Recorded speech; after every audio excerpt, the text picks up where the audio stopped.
तो बताइए किचन में सबसे ज़्यादा रौनक किससे होती है? चलिए आगे देखते हैं। हेलो, हाय, नमस्ते, जय श्री कृष्ण, राधे राधे। तो फ्रेंड्स, मैं अपने बच्चों को लेकर जा रही हूँ इंदौर अपने मायके, और हम पहुँच चुके हैं इंदौर।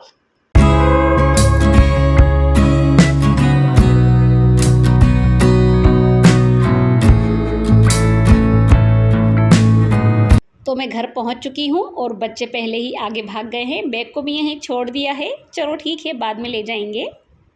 घर थोड़ा सा सूना सूना लग रहा है, गेट पर भी कोई नहीं है।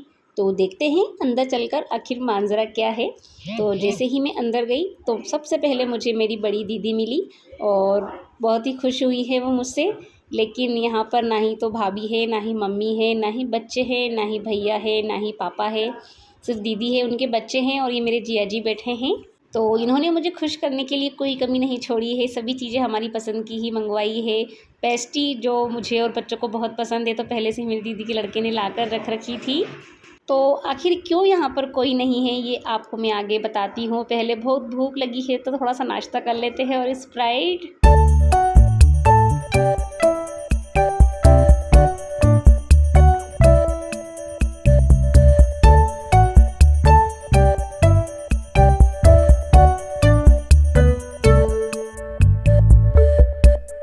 तो अब देखते हैं कि भाई किचन में कौन है और कौन नहीं है।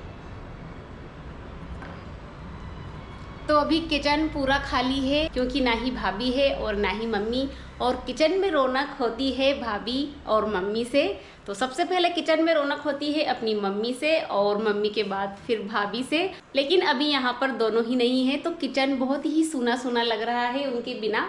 क्योंकि जब हम आया करते थे तो यहाँ पर भाभी और मम्मी खाना बनाया करते थे और हम यहाँ पर बैठकर सभी खाना खाते थे।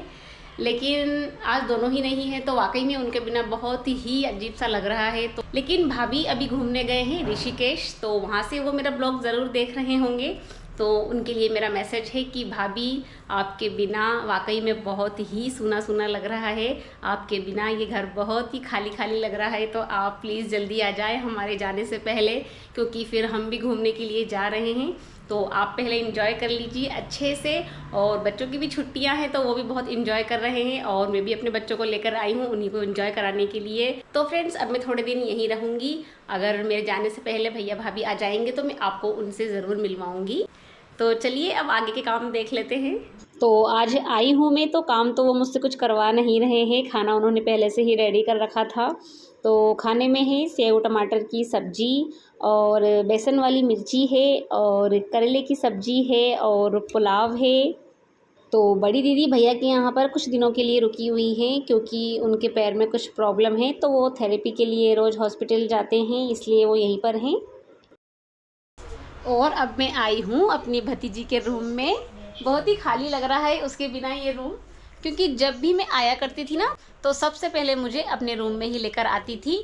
और हम दोनों मिलकर फिर बहुत ही बातें किया करते थे, उसकी पढ़ाई के बारे में, वो मेरे बारे में। और बस ऐसे ही हमारा दिन निकल जाता था। तो बस जल्दी से वो आ जाए और फिर से हम इसी रूम में दोनों बैठकर बहुत ही मज़े से बातें करें।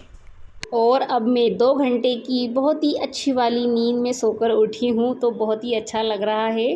क्योंकि सुबह भी बहुत जल्दी उठ गई थी, तो नींद बहुत आ रही थी। और अब शाम को भूख भी लगने लग गई है, तो दीदी ने यहाँ पर आम का रस और तरबूज, अनार के दाने हमारे लिए खाने के लिए रख रखे हैं।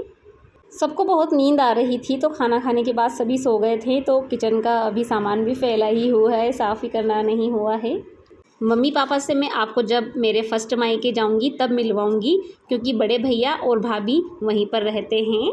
और दीदी मेरी हर खुशी वाला काम कर रहे हैं। तो ये इधर मेरी छोटी वाली भतीजी मुझसे मिलने आई है। यहीं इंदौर के हॉस्टल में ही रहकर पढ़ाई कर रही है। जैसे ही इसको पता चला कि मैं आई हूँ, तो फटाक से दौड़कर आ गई है अपनी बुआ से मिलने के लिए। और ये मेरे बड़े भैया की बेटी है। छोटे भैया भाभी तो आपको बताया है कि वो ऋषिकेश गए हैं। तो फ्रेंड्स, शाम हो गई है और मैंने पी ली है चाय और इसने पी है कॉफ़ी।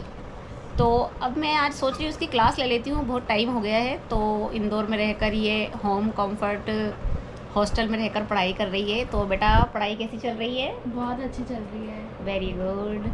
तो ये मेरी छोटी भतीजी है, बड़े भैया की बेटी है। और छोटे भैया की बेटी अभी ऋषिकेश में घूम रही है और वो इस समय मेरा ब्लॉग ज़रूर देख रही होगी, तो मैं उसे भी बहुत मिस कर रही हूँ। और मैं अभी उसी के रूम में बैठी हूँ, ये उसी का रूम है। तो मेरी भतीजी बस थोड़े से ही समय के लिए मुझसे मिलने आई थी और अब ये फिर से हॉस्टल जाएगी। तो फ्रेंड्स, आज का ब्लॉग मैं यहीं पर एंड करती हूँ, लेकिन आप डेली ब्लॉग देखने के लिए चैनल को सब्सक्राइब कर ले। तो जल्दी मिलते हैं अपने अगले ब्लॉग में, तब तक के लिए बाय बाय।